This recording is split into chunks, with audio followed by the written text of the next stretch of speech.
Buenos días con todas y todos.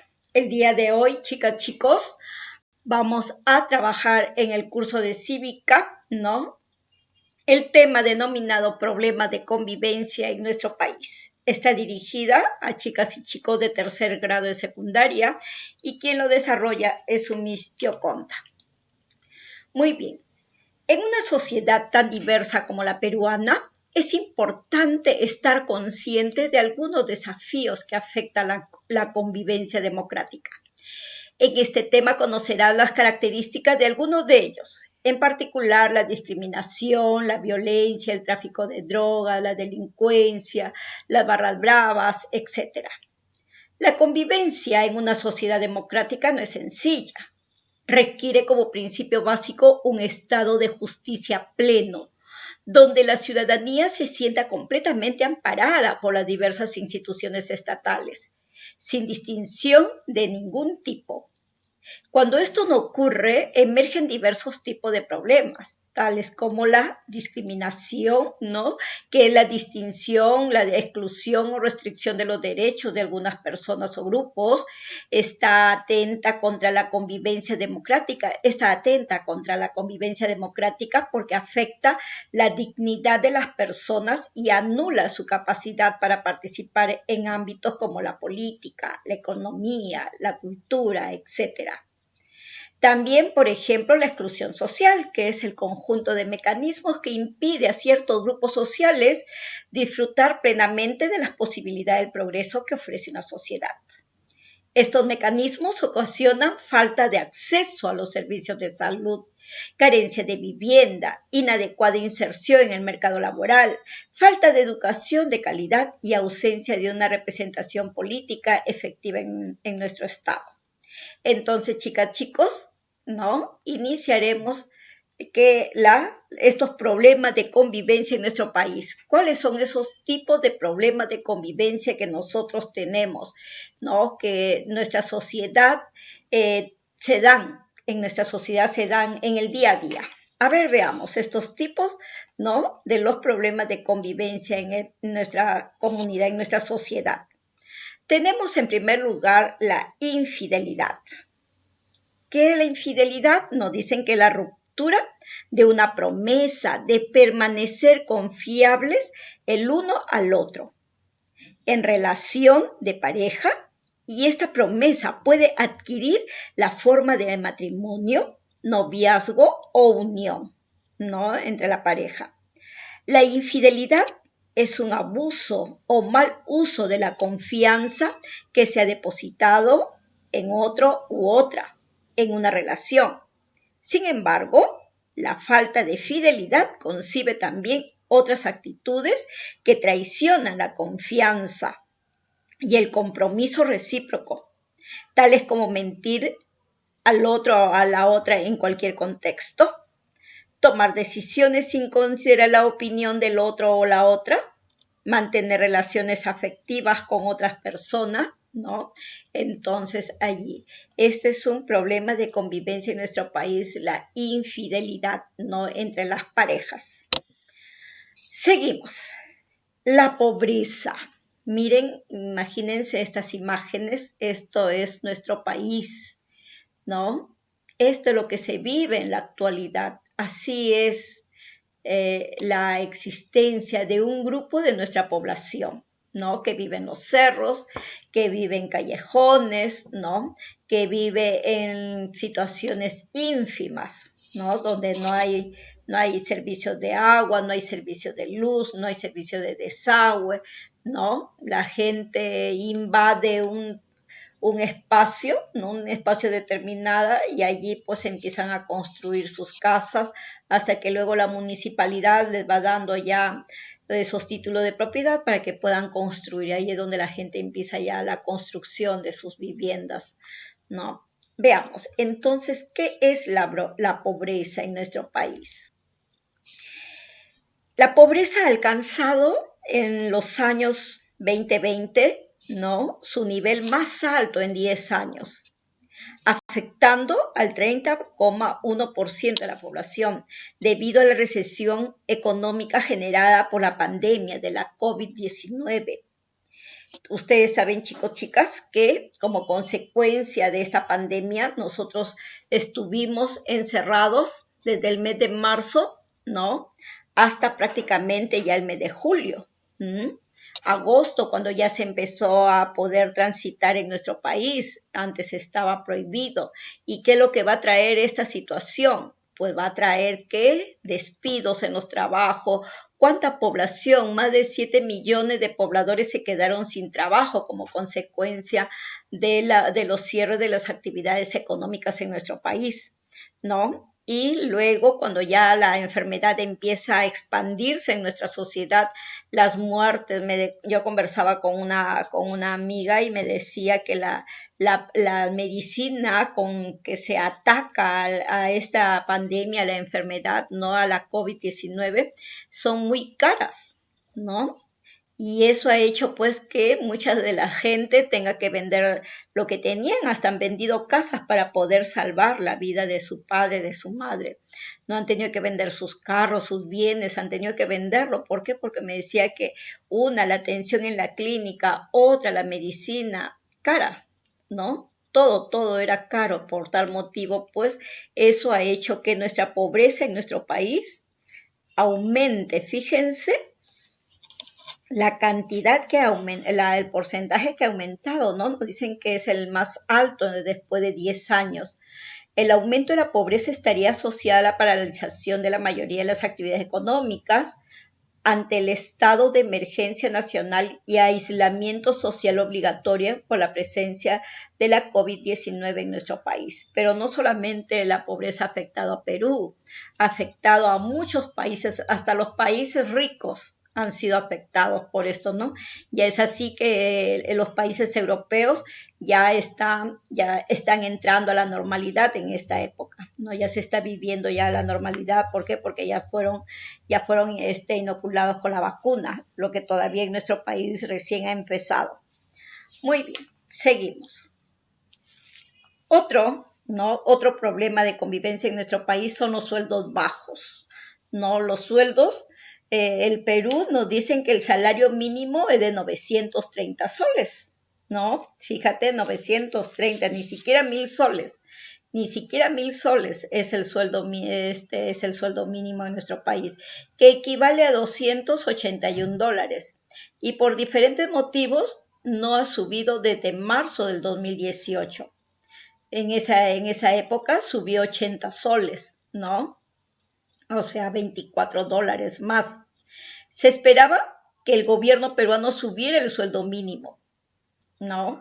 Pero entró en crisis política, ¿no? Y la pandemia del coronavirus finalmente no se aplicó un aumento de salario mínimo en nuestro país como se esperaba. Por lo que, ¿no? Todavía el trabajador está en esa, ¿no? Que el sueldo mínimo vital se ha aumentado, ya estamos a mitad de año del 2021 y hasta ahora no, yo no creo que se aumente el sueldo mínimo vital debido no a las crisis que han padecido y que están padeciendo todavía las empresas, la producción en nuestro país, que se da ya porque es necesario. El aumento del salario mínimo tampoco alcanzaría para cubrir el costo de vida de los peruanos y las peruanas. No alcanzaría. Cada vez nuestro dinero se va reduciendo, se va reduciendo, se va reduciendo. Nuestro sueldo es mínimo, ni mínimo, ¿qué? Ni mínimo, porque todas las cosas suben y el sueldo se estanca. Muy bien.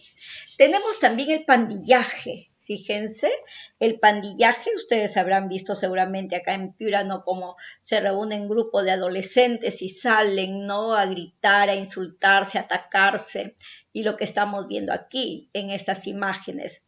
El término pandilla se refiere a un grupo de personas, generalmente menores y adolescentes entre los 12 y 14 años, que se reúnen con el fin de socializar y de encontrar soporte emocional con los demás miembros de su grupo. La mayor parte de ellos y ellas expresan su disconformidad con el sistema a través de formas de comportamiento violentas que atentan contra el patrimonio público o privado de la población, ¿no? O sea, eso es pandilla. La pandilla está formada por adolescentes, ¿no? De 12 a 14 años, pero aquí ya no estamos hablando de pandilla, estamos hablando del pandillaje. Esto ya es la exacerbación de estos adolescentes que se reúnen seguro para, ¿no? Para darse ese ánimo, pero que luego ellos van desarrollando, van creciendo, ya se convierten en unos jóvenes y entonces siguen formando su pandilla, pero se manifiestan, ¿no? Manifiestan su disconformidad a través de la violencia. Y ustedes verán, pues, acá en Piura, yo no veo mucho, pero por ejemplo en la capital sí. Los pandilleros, se les llama los pandilleros, ¿no? Y hasta en los lugares de nuestra costa, en las zonas rurales también hay esos grupos de pandillas, ¿no? De pandillaje que hay de varones y de mujeres. No solamente hay de varones, también hay pandillaje de mujeres también, ¿no? Donde se atacan, se afectan verbalmente, físicamente. Muy bien. Luego también tenemos otro problema, que este sí bien este es grave, gravísimo, la violencia familiar, ¿no? El agresor vive en nuestra casa. En 17 días de cuarentena, miren cuántas llamadas de violencia contra la mujer. 5.418 llamadas solamente en 17 días. En esos días cuando se empezó la pandemia, ¿no? Y entonces se nos dijo que teníamos que encerrarnos en nuestras casas. Entonces, chicas, chicos, allí sí que fue terrible, ¿no? Porque se declara al Perú en estado de emergencia nacional y el aislamiento social obligatorio. Entonces, mamá, papá, ¿no? Hijas e hijos en casa, allí metidos, guardados. Y entonces eso hizo de que esta violencia familiar aumente, pero así increíblemente debido a la agresión física, verbal y sexual que sufrieron muchas de nuestras hijas, que sufrieron muchas de nuestras mamás. Y miren, dice que en estos 17 días, 528 mujeres fueron agredidas. 43 casos de violencia sexual solamente en 17 días iniciada la cuarentena. 27 de las víctimas son niñas, más de la mitad. Por eso, si tú eres agredida, ves que agreden a tu mamá, agreden a tu papá, agreden a tu hermana, ¿no? Entonces ahí está la línea 100. La línea 100, tú marcas de tu celular, marcas de tu ¿cómo se llama? De tu teléfono o de un teléfono público, vas y marcas el número 100 y entonces vas a tener enseguida vas a tener la atención de un miembro o de una persona allí para que te dé las indicaciones, qué es lo que debes hacer tú, ¿no? Ir a la comisaría, ir a tu demuna de tu municipalidad, ¿no? Te orientan para que tú veas la manera de cómo poder ayudarte a ti y a tu familia y evitar que esto se siga, ¿no? Se siga extendiendo. Ahora, bueno, ya papá, mamá ya están trabajando, los hermanos están trabajando nuevamente, no han regresado al trabajo, pero esos días donde nos aislaron totalmente en nuestras casas, se dieron muchas situaciones, ¿no? De agresiones. Entonces, allí es alarmante en nuestro país las tasas de violencia, de violencia familiar en nuestro país. Hacen que esta problemática sea una de las principales razones por la cual los niños, las niñas sean separadas de su familia en nuestro país, ¿no? En una sociedad con roles de género profundamente internalizados que conducen a relaciones de poder desiguales entre varones y mujeres, la violencia a menudo se tolera e incluso es justificada en los hogares, ¿no? Otro elemento, tenemos el acoso, otra problemática, tenemos el acoso escolar o bullying, ¿no? El acoso escolar entre estudiantes o bullying, también llamado bullying. Es un tipo de violencia caracterizada por conductas intencionales de hostigamiento, falta de respeto, maltrato verbal, físico, psicológico, ¿no? Ahora también se da el cibernético, también se está dando ese bullying o ese acoso escolar cibernético, ¿no? Entonces, todo esto con el objeto, ¿no? De intimidar al estudiante, de excluirlo al estudiante o de discriminarlo también, de discriminarla, ¿no? Cuando hablo de estudiante me refiero al varón y a la mujer. El sector de educación explicó que las denuncias que lleguen, así se ve, que es un programa del Ministerio de Educación donde allí se reportan todos los maltratos, ya sean psicológicos, físicos, cibernéticos, verbales, etcétera, ¿no? Cuando estamos en el colegio, bueno, ahorita no estamos en clases, pero cuando se desarrollan las clases no normales, entonces allí es donde se puede observar ese acoso escolar. Por ahora no. Por ahora se puede dar el cibernético, ¿no? Porque a veces agreden a chicas o a chicos a través de las redes sociales. Pero bueno, cuando se estaba llevando a cabo el trabajo, ¿no? En nuestras instituciones educativas, aquí el Ministerio de Educación implantó este programa CICB, ¿no? Que son enviadas al director y al responsable de la convivencia de la escuela involucrada, así como de los especialistas de la Unidad de Gestión Educativa Local y de la Dirección Regional de Educación. Muy bien, seguimos. El alcoholismo. Se dice que en nuestro país hay más de 1.700.000 peruanos, fíjense, y peruanas que son adictos al alcohol. Esto se ha llevado a cabo en un estudio realizado por Cedro, ¿no? Que también es otro programa donde hace un estudio sobre el consumo de las drogas y del alcohol, en el cual se advierte además que el consumo de esta droga social prácticamente es similar entre varones y mujeres, ¿no? Antes se decía, uy, los varones son los que consumen alcohol. Ahora no, ahora ya se habla de dos, no tanto del varón como de la mujer. Los dos consumen alcohol.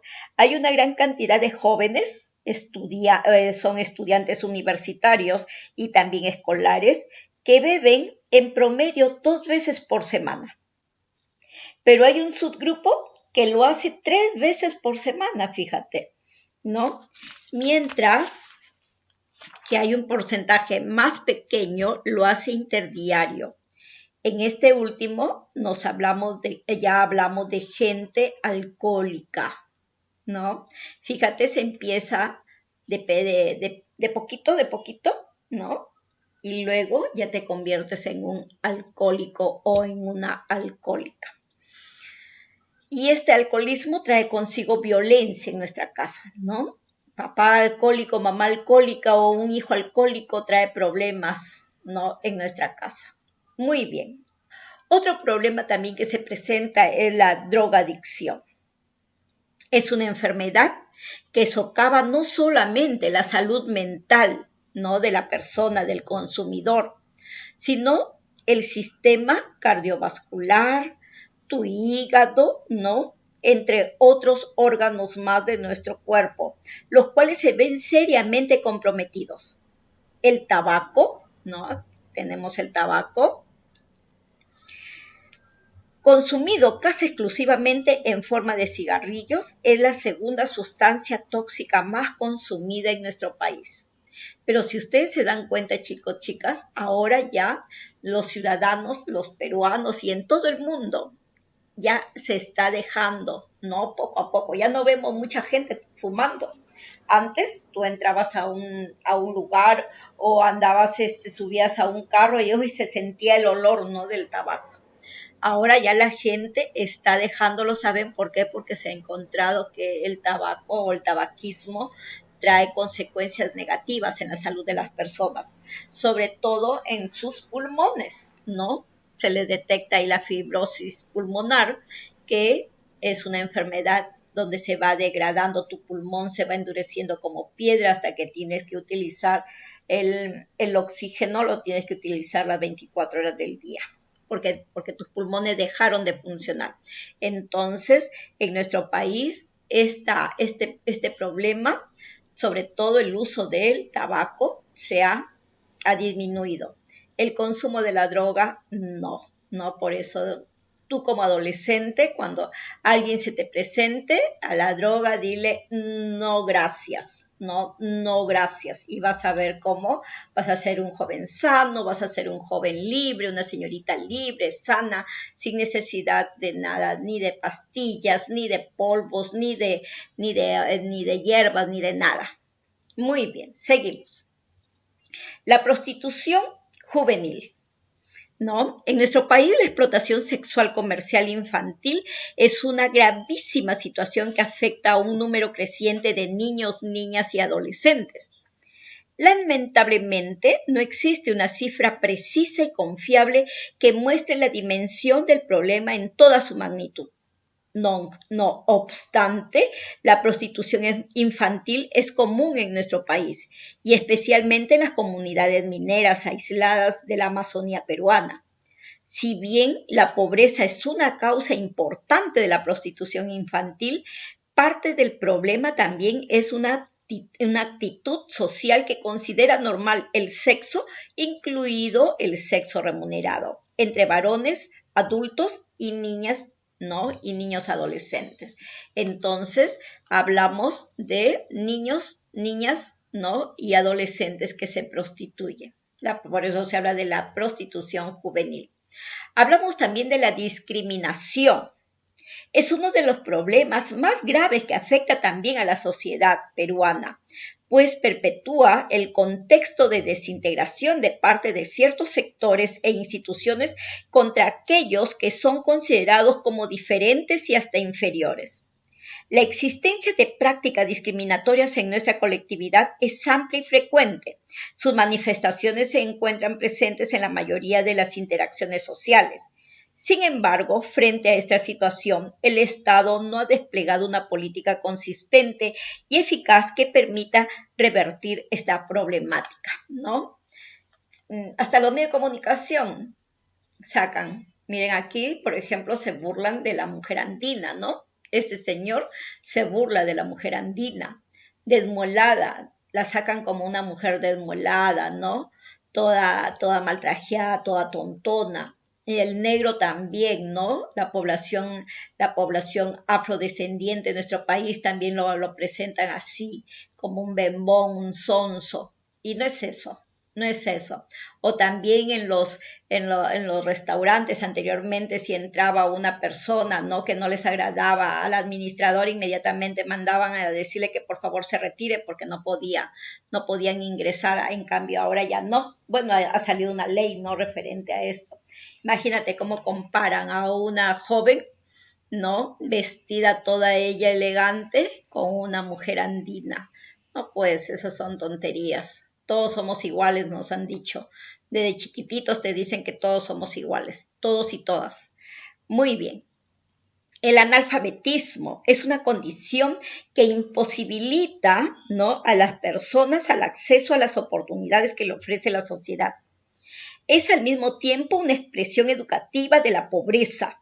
Los rostros del analfabetismo son diversos, se asocia a un conjunto de realidades socioeconómicas, así como al grado de desarrollo de las regiones de nuestro país. Los problemas étnicos, culturales no resueltos, la ausencia de oportunidades de acceso a la escuela, la baja calidad de la enseñanza, las metodologías de enseñanza, entre otros, ¿no? Y aquí vemos nosotros a mujeres andinas, mujeres costeñas también asisten a aprender a leer, ¿no? Les enseña a hacer su firma, a reconocer, pero si tú a ellas diles sobre suma, sobre resta, son tromesazas, ¿no? Son tromesazas. sumando y restando. ¿Por qué? Porque son mujeres que se dedican o varones que se dedican al negocio, entonces ya desarrollan esa habilidad. Muy bien, la delincuencia es una de las preocupaciones más urgentes que enfrenta Perú. Según cifras del Observatorio de Criminalidad del Ministerio Público, cada 5 minutos se comete un delito y el 82% de los peruanos se sienten inseguros en las calles, según los estudios de este instituto. Perú ha experimentado cada vez más altos índices de criminalidad, especialmente en los grandes centros urbanos. El delito más común en nuestro país es el robo agravado. Seguimos. Las barras bravas. El término barra brava se emplea en general para designar a aquellas organizaciones conformadas por simpatizantes de determinadas instituciones deportivas asociadas al fútbol, que se agrupan con el fin de alentar mediante la entonación de cánticos y el uso de instrumentos musicales, etc. Es de conocimiento popular que las barras bravas en nuestro país significan un problema social, no solo por los efectos negativos directos como actos vandálicos, el desorden en la vía pública, sino con las consecuencias a largo plazo que tienen en un mismo miembro que las conforman, en los mismos miembros que las conforman.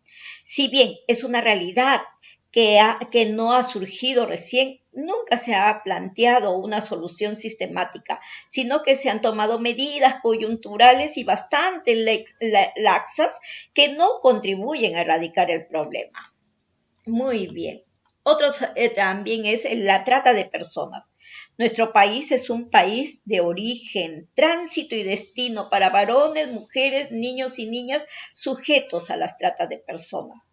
Fíjense, el Perú es por aquí es donde se hace, todo es ¿no? De aquí sacan niñas, por aquí trasladan niñas, niños, mujeres, ¿no? Hacia diversas partes del territorio peruano también y fuera de nuestro país. Se estima que varios miles de personas están sujetas, ¿no?, a condiciones de trabajo forzado en nuestro país, principalmente en la minería, en la tala, en la agricultura, en fabricación de ladrillos y servidumbre doméstica. La trata de personas incluye la explotación de la prostitución ajena y a otras formas de explotación sexual, los trabajos o servicios forzados, la esclavitud o la práctica análogas a la esclavitud, la servidumbre y la extracción de órganos, y con el transcurrir del tiempo irán apareciendo nuevas modalidades. Muy bien. Y también dicen al delito, no dile al delito, ¿no? Veamos qué tipo de delito tenemos. Tenemos delitos contra el orden económico, ¿no? Tenemos delitos contra el orden financiero y monetario, tenemos delitos tributarios, ¿no? Tenemos delitos contra la seguridad pública, tenemos delitos contra el patrimonio, ¿no? Tenemos delitos contra el cuerpo, la vida y la salud, ¿no? Contra el honor, delitos contra el honor, el chisme, la calumnia, ¿no? Contra la ecología, también hay delitos contra el Estado y la defensa nacional, y así por el estilo podemos nombrar miles de delitos más en nuestro país. Entonces, chicas, chicos, muchas gracias por su atención y espero vernos, ¿no?, en nuestra clase.